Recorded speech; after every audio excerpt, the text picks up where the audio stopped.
Shalom dan selamat pagi kepada kita semua, Bapak Ibu dan juga saudara-saudari yang dikasihi oleh Tuhan kita Yesus Kristus. Bertemu lagi dengan saya Pendeta Trisurya di program Lentera Anugerah, yang mana program ini tetap senantiasa mengajak kita setiap hari untuk mendengarkan firman Tuhan sebelum kita mengawali segala aktivitas kita. Sebelum kita mendengarkan firman Tuhan, terlebih dahulu kita bersatu di dalam doa. Kita berdoa. Allah Bapa kami dalam kerajaan surga, Tuhan, dalam nama Tuhan Yesus Kristus, Juru Selamat kami yang hidup, kami bersyukur bahwa kami tetap merasakan atas segala penyertaan-Mu dan juga berkat-Mu yang setiap hari boleh sampai kepada kami. Pada saat ini, sebelum kami mengawali segala aktivitas kami, kiranya firman Tuhanlah yang menyapa kami, agar itu menjadi pedoman dan juga menjadi penguatan dalam kami menjalani segala hari-hari kami. Terima kasih Bapa, kiranya Kau berfirman bagi kami, dan Roh Kudus-Mu yang menolong kami agar firman-Mu dapat kami laksanakan. Kami berdoa dalam nama Tuhan Yesus Juru Selamat kami yang hidup. Amin. Bapak, Ibu dan juga saudara-saudari yang dikasihi oleh Tuhan kita Yesus Kristus, firman Tuhan yang sampai kepada kita terambil dari kitab 1 Korintus pasal 15 ayatnya yang ke-58. Saya akan bacakan firman Tuhan untuk kita semua. Demikian firman-Nya. Karena itu, saudara-saudaraku yang kekasih, berdirilah teguh, jangan goyah, dan giatlah selalu dalam pekerjaan Tuhan, sebab kamu tahu bahwa dalam persekutuan dengan Tuhan, jerih payahmu tidak sia-sia. Tema kita pada hari ini adalah kobarkan semangat pelayanan. Bapak, Ibu dan juga saudara-saudari yang dikasihi oleh Tuhan kita Yesus Kristus, kita tahu akan visi dan misi Tuhan Yesus datang ke dunia, di mana Dia merupakan Allah yang datang ke dunia serendah-rendahnya, dengan wujud sebagai seorang hamba yang melayani di tengah-tengah dunia ini.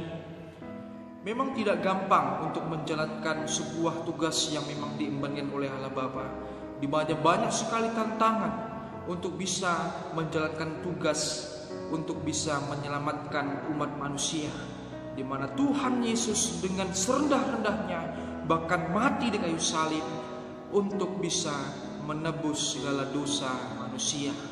Dengan satu hal yang kita pahami di sana adalah bahwa Tuhan Yesus paham akan komitmen yang Dia jalankan untuk menjalankan misi menyelamatkan manusia dari dosa di tengah-tengah dunia ini. Nah, tentu inilah yang menjadi sebuah pembelajaran yang disampaikan oleh Paulus dalam kitab 1 Korintus ini, di mana teladan dari Tuhan Yesus mengajarkan juga bagi jemaat di Korintus, bahkan kepada kita pada saat ini, agar kita melihat bagaimana Tuhan Yesus melakukan segala tugas pelayanannya di tengah-tengah dunia ini. Dia dengan setia melakukan komitmennya agar manusia bisa diselamatkan. Nah, tentu kita belajar banyak dari Tuhan Yesus, dan itu yang kita pakaikan dalam kehidupan kita sebagai seorang para pelayan di tengah-tengah kehidupan kita. Baik kita sudah mengambil tugas jabatan gerejawi sebagai seorang pelayan, ataupun kita sebagai jemaat biasa yang juga memang harusnya juga melayani di tengah-tengah kehidupan kita. Nah, kalau kita melihat kondisi saat ini, tentu mungkin kita menghadapi banyak sekali tantangan, mungkin banyak sekali kejenuhan yang kita hadapi dalam pelayanan.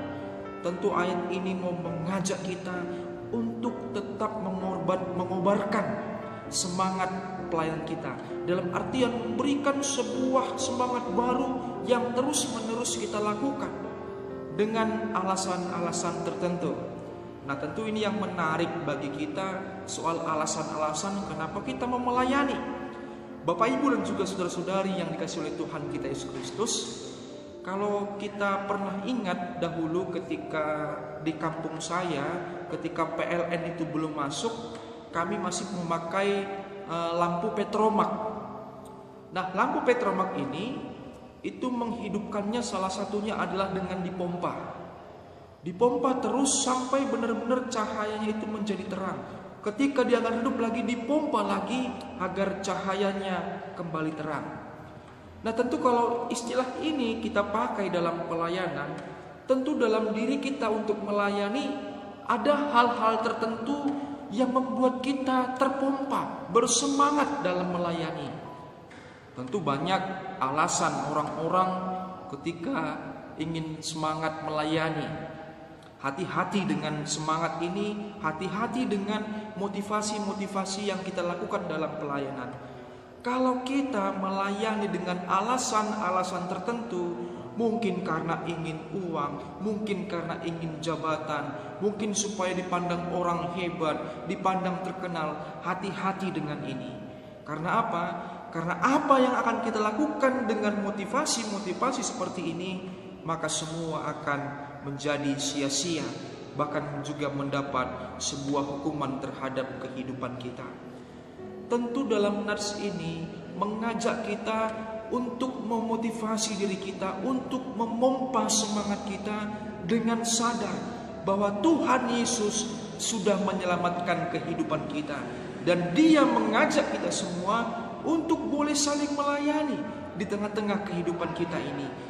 Kita tetap berkomitmen untuk melayani nama Tuhan, tidak mementingkan diri sendiri, tetapi untuk kemuliaan nama Tuhan.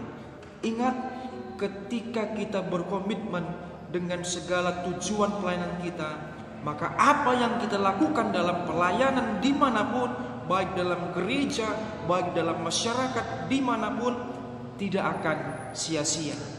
Ini satu hal berkat yang akan kita terima ketika kita melayani untuk kemuliaan nama Tuhan. Maka Tuhan akan menyediakan berkat yang sungguh luar biasa. Oleh sebab itu, mari kita kobarkan semangat pelayanan kita, karena semua yang kita lakukan untuk kemuliaan nama Tuhan tidak akan sia-sia. Selamat pagi dan selamat beraktivitas untuk kita semua. Kira Tuhan memberkati. Amin. Kita bersatu di dalam doa. Allah Bapa dalam surga, terima kasih atas firman Tuhan yang boleh kami dengarkan. Kiranya ini menjadi sebuah motivasi, menjadi penguatan, dan juga menjadi pedoman dalam kami menjalani segala aktivitas kami, bahwa apa yang kami perbuat dalam segala bentuk pelayanan kami, itu semua hanyalah untuk kemuliaan bagi nama-Mu saja. Kiranya Kau senantiasa mengajarkan kami sebagai hamba yang baik, agar benar-benar kami boleh setia kepada firman Tuhan. Terima kasih Bapa, ampunkan dosa dan segala kesalahan kami, agar kami layak menjadi anak-anak-Mu dan layak untuk menerima berkat-Mu. Doa ini kami sampaikan melalui anak-Mu Tuhan Yesus Kristus yang sudah mengajarkan doa Bapa kami. Bapa kami yang di surga, dikuduskanlah nama-Mu, datanglah kerajaan-Mu, jadilah kehendak-Mu di bumi seperti di surga. Berikanlah kami pada hari ini makanan kami yang secukupnya, dan ampunilah kami kesalahan kami, seperti kami juga mengampuni yang bersalah kepada kami. Dan janganlah membawa kami dalam pencobaan, tapi lepaskanlah kami dari yang jahat, karena Kau punya kerajaan dan kuasa dan kemuliaan sampai selama-lamanya. Amin. Terimalah berkat dari Tuhan. Tuhan memberkati saudara dan melindungi saudara. Tuhan memberi saudara dengan wajah-Nya dan memberi saudara kasih karunia.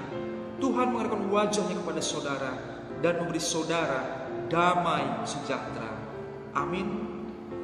Selamat pagi dan selamat beraktivitas untuk kita semua. Kiranya Tuhan memberkati.